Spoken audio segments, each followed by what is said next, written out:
Breakers রয়েছে ডেডলাইনে and bread হক্সদের জন্য কিন্তু এই ব্যাপারটা একদমই ইজিয়ার হতে যাচ্ছে যদি শুরু করতে পারেন প্রথম নক দেয়া থেকে টিম রেড হক্স। তবে ফিনিশিংটাও কিন্তু রেড হক্সদের হতে পারে। ব্লেডের এইচপি কিন্তু যথেষ্ট লো, এবার কিন্তু জব ব্রেকার্স চেষ্টা করছেন ঘুরে দাঁড়ানোর জন্য। ব্লেডকে অনেকটা এইচপি লো করে দেওয়া হয়েছে। Meiko, oh my God, what a headshot! Blade মেকোর হেলমেট উড়িয়ে দিয়েছেন, ইন আ সেকেন্ড নক করে নিয়েছেন।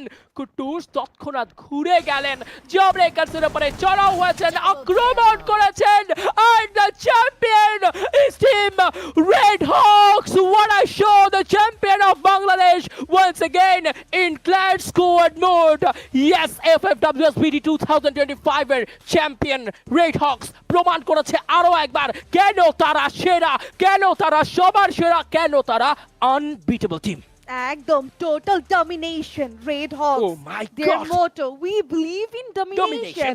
ব্যাটল রয়্যাল, শুধুমাত্র ব্যাটল রয়্যালের সেরা স্কোয়াড, ক্লাস স্কোয়াডেও আমরা সেরা, আনডিফিটেবল টিম যারা আবারও সিকিউর করেছে তাদের আরো একটা চ্যাম্পিয়ন টাইটেল, আরো একটা অফিসিয়াল চ্যাম্পিয়ন টাইটেল, এবং সেই টাইটেলটা কিন্তু আরো ভারী। Free fire world series Bangladesh 2025 এর ক্লাস স্কোয়াডের গ্র্যান্ড ফাইনালের চ্যাম্পিয়ন তারা। ওয়াও! Wow.